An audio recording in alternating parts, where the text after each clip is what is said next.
প্রিয় দর্শক, আসসালামু আলাইকুম। রবিউল বিডি চ্যানেল আপনারা সবাইকে স্বাগতম। তো আমার টাইটেল দেখে হয়তো অনেকেই ভাবছেন যে নির্বাচন খেলা চলছে, এটা আবার কি খেলা। আমি আসলে বাংলাদেশের বর্তমান নির্বাচনের যে প্রেক্ষাপট, এই প্রেক্ষাপটকে বোঝানোর জন্য এই টাইটেলটা ব্যবহার করেছি। আমার কাছে আসলে এরকমটাই মনে হচ্ছে যে আসলে কি নির্বাচন খেলা চলছে নাকি আদৌ নির্বাচন হবে। কারণ হচ্ছে আজকের যা আমাদের যে হচ্ছে নির্বাচন কমিশন আছে, নির্বাচন কমিশনের প্রধান সিইসি অর্থাৎ এম নাসির উদ্দিন, তিনি একটি বেসরকারি আপনার হচ্ছে চ্যানেলে সাক্ষাৎকার দিয়েছেন। তো তিনি সেখানে বলছেন 2025 সালের সেপ্টেম্বরের আগেই ভোটার তালিকা প্রণয়ন ও রাজনৈতিক দলের নিবন্ধন দেওয়ার পর জাতীয় নির্বাচনের তফসিল ঘোষণা হতে পারে বলে তিনি জানিয়েছেন আর কি। এছাড়াও তিনি বলছেন 2025 সালের ডিসেম্বরে নির্বাচন ধরে কর্মকর্তাদের প্রয়োজনীয় নির্দেশনা দেওয়া হচ্ছে।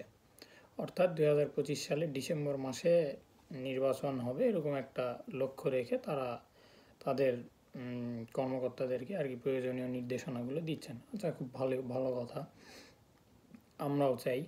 এছাড়াও তিনি আরও বলেছেন যে আপনার ভোটার তালিকা প্রস্তুত করা এবং যারা অনেক ভোটার আছে যারা মৃত্যুবরণ করেছে তাদেরকে ভোটার তালিকা থেকে বাদ দেওয়া এবং সুষ্ঠুভাবে ভোটার তালিকা প্রণয়ন করা খুবই ভালো। তো এরপরে তিনি আরও বলেছে যে গত সরকারের বা এর আগেও যারা সরকারে ছিল তাদের আমলে যেমনটা হয়েছে যে ভোটের সময় বিভিন্ন সরকারি কর্মকর্তাদেরকে দিয়ে সরকারের একটা প্রভাব খাটানোর চেষ্টা ভোটের মাঠে, এরকম কোনো কিছু হবে না। অর্থাৎ উনি লেভেল প্লেইং ফিল্ডের কথা বলেছেন এবং ওনাদের উপরে কোনো রকম কোনো চাপ নেই, এটা উনি বলেছেন। তো সবই ঠিক আছে, আমরাও চাই সুষ্ঠু নির্বাচন। আমরা সাধারণ জনগণ প্রত্যাশা করি যে আসলে আমাদের দেশে একটা প্রচলিত কথা আছে যে ভোটের উৎসব অর্থাৎ নির্বাচনী উৎসব। তো আমরাও চাই যে আমরা যেন সুষ্ঠুভাবে নির্বাচনী উৎসবে যাতে যোগদান করতে পারি এবং আমাদের ভোটাধিকার আমরা প্রয়োগ করতে পারি। যদিও গত সরকারের লাস্ট 2 টার্মের নির্বাচন যথেষ্ট প্রশ্নবিদ্ধ ছিল, এটা আসলে বাস্তবতা। তো সেদিক থেকে আমরা প্রশ্নবিদ্ধ নির্বাচন চাই না, আমরা চাই যে সঠিক এবং সুষ্ঠু নির্বাচন হোক, যাতে ভয়ভীতিহীনভাবে সকল ভোটাররা কেন্দ্রে গিয়ে তাদের নিজ নিজ পছন্দের প্রার্থীকে ভোট দিবে, দিয়ে নির্বাচিত করবে। সবই ঠিক আছে। তো এরপরে আমাদের এ পর্যন্ত ঠিকই আছে সব, বাট এরপরে আজকে আবার আমাদের যুব ক্রীড়া উপদেষ্টা সম্প্রতি সে স্থানীয় সরকার মন্ত্রণালয়ের দায়িত্ব পেয়েছেন, উপদেষ্টা আসিফ মাহমুদ সজীব ভুইয়া।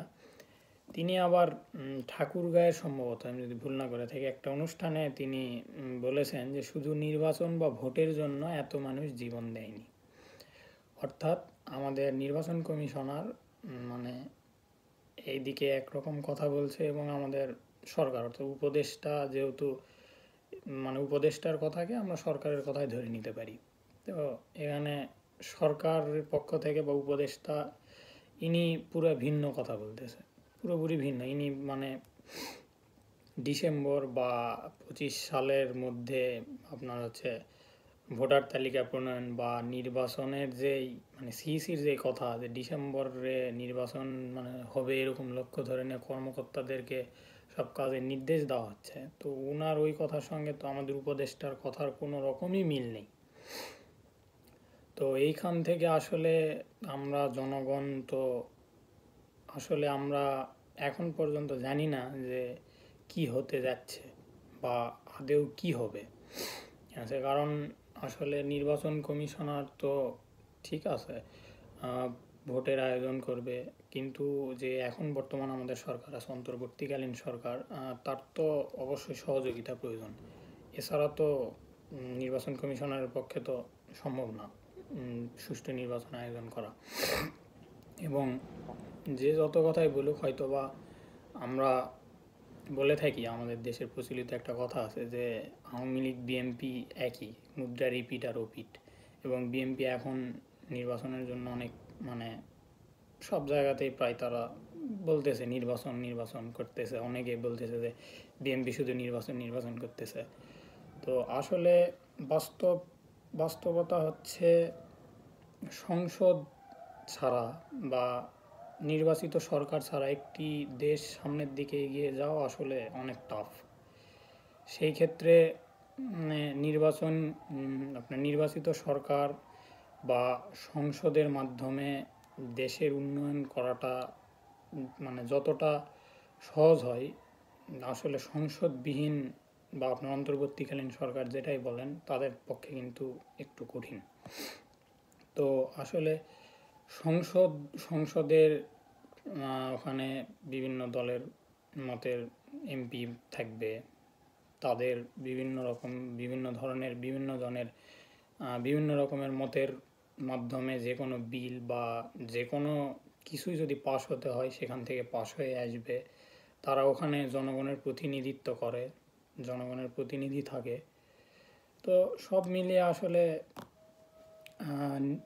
নির্বাচন, অন্তর্বর্তীকালীন সরকার, নির্বাচিত সরকার ছাড়া আসলে একটা অন্তর্বর্তীকালীন সরকার বা যেটাই বলি আমরা, আসলে কতদিন দেশ পরিচালনা করা সম্ভব তাদের পক্ষে, এবং দেশকে কত দূর এগিয়ে নিয়ে যাওয়া সম্ভব। যদিও তাদের অনেকেরই হয়তো মানে চিন্তাভাবনা ভালো, বা তারা সত্যি হয়তো দেশকে এগিয়ে নিয়ে যেতে চায়, কিন্তু সেটা মানে নির্বাচিত প্রতিনিধি না হয়ে, জনগণের কাছ থেকে ম্যান্ডেট না নিয়ে, এটা আসলে তাদের পক্ষে কতটা সহজ হবে বা কত দূর তারা করতে পারবে জানি না আমি। বা আপনাদের যদি কারো কোনো ভিন্ন মত থাকে অবশ্যই কমেন্ট করে জানাবেন। তো আজকে এই পর্যন্তই। আসসালামু আলাইকুম, ধন্যবাদ সবাইকে।